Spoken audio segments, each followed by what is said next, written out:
I'm just going to build on the momentum that I created with the video that I recorded yesterday on the subject of the anal swab becoming perhaps the norm. Who knows? Right now, it's just something that they're doing in China.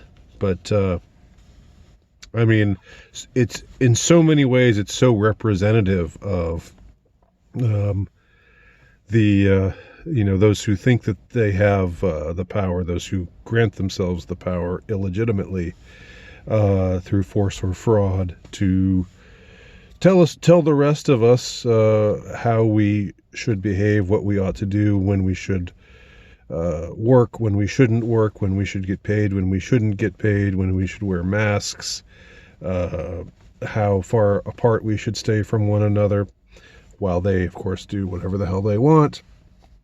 We bend over. They demand that we bend over for them. And it just struck me today, like I sort of said this was on the tip of my tongue yesterday, but I thought it just got locked into my noggin, and I just had to relate it here. So if we're living in a prison planet, you better not drop the soap. You better not drop the soap when you're in on a prison planet like ours. You drop the soap in some way, metaphorically speaking. What do you got to do to get that soap? You got to bend over. And when you bend over, what happens? The swab. Moon River, like Fletch says famously when he gets his prostate check in that movie, Fletch. Yeah. So again, I can't quite get away from this anal swab thing, and I want to add something here. I mean, it means something metaphorically, of course. It means something literally, equally, of course. And with the don't drop the soap kind of joke, I know a lot of people have commented, and I agree with them, that male rape really gets trivialized. Male rape, when it takes place in prison or wherever, whenever a man gets raped, it does get trivialized. It does get laughed about compared to female rape. And yes, I think part of that's due to our misandric time, our time that has cultivated misandry. But on the other hand, I think there's a part of it that is just due to the fact that we men know that what it means to be humiliated metaphorically is to be violated in that way, right? And that is why it's something that we kind of have to chuckle about or make jokes about or laugh about, and that's where the don't drop the soap kind of comment comes from, and the sort of chuckling and tittering about it comes from. It's because we are aware of the attendant humiliation that and that's the purpose of it, in a prison setting and on a prison planet. That is the purpose of it. The purpose of it is to put you in your place, to turn you out, to let you know who you really are, that you are a bitch, and that somebody else has taken you and dominated you and rules you. And that's something that, we kind of have to grin about. And I'm not saying that female rape isn't humiliating as well. Of course it is. I'm not saying it isn't vile. Of course it is. But there's an aspect to male rape, metaphorically, or if you're talking about the anal swab, that's becoming normalized by the Chinese, and who knows when others are going to start to do it too. When we get into that range of behavior, we know what they're really up to. And again, my point all along is you don't bend over. You don't bend over for the small things, and then you won't end up bending over. Maybe, you'll get excluded from the party. Maybe you'll get shamed.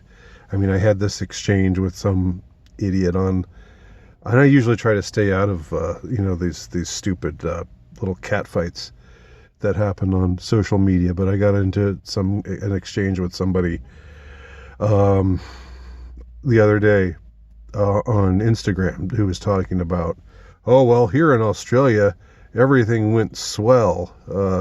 And it's not like in America where you people are so backwards, and you resist doing what the state tells you. And I was thinking, I told him, like in Australia, a pregnant woman was arrested for trying to for going on Facebook and saying we need to assemble and express our displeasure with the lockdown and the tyranny that's happening. And he was like, well, she broke the law, and there's no right to assembly. Your right to assembly does not, when it affects me, when it affects my well-being, that's not applicable. You Americans with your freedom talk. He actually used freedom in scare quotes. And all the other things that you saw coming out of Australia.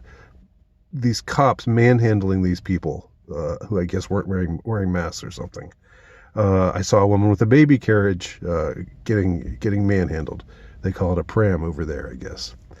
And so I put it to this guy. So you're doing all these things that the state tells you to do, that the powers that be tell you to do. Well, would you consent to an anal swab?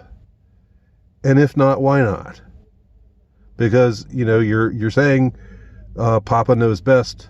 So that's why we lock down when we lock down. That's why we wear masks when they tell us to wear masks. That's why we forfeit our freedom to assemble when they say and throw people in jail for wanting to assemble. Pregnant women. To just add insult to injury there. That's all fine and good. That's all fine, good and dandy. I mean, I thought Australia was a place for men. I thought it was the manly man continent. Things have really, really gone to hell down under. I'm sorry for some of you who are watching, who might be Australian. Anyhow, I put the question to him, well, what if you were asked for an anal swab? And he was at first just like, oh, that's just a Chinese thing. Well, what if it became a thing that your own government was asking for? Would you do it? If you would resist doing it, what would be your reason? How could you possibly justify resisting bending over and giving your rulers the anal swab that they are demanding from you? How could you possibly do that based on your entire philosophy being, we get through this by forfeiting our freedoms and letting them run roughshod over us and letting them do whatever they think is best for us because clearly they know best. All right, well, would you draw the line at an anal swab? He didn't answer. Just so happened at that moment of this exchange that was when he stopped talking. Go figure, huh?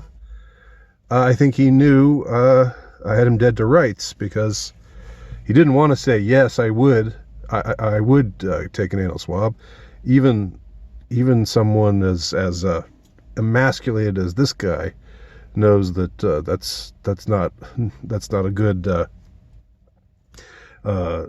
thing to admit to. But on the other hand, if he says no, then all one has to say is, well, you went along with this and that and this and that, and you're cool with a pregnant woman getting thrown in jail for typing something up on Facebook about wanting to peaceably assemble to protest the lockdown. So he vamoosed at that moment. Wouldn't you know it? So anyway, it's a prison planet. So don't drop the soap. And if you drop the soap, just leave it on the floor. And keep your brass knuckles handy. Andy Nowicki, altrightnovelist.com.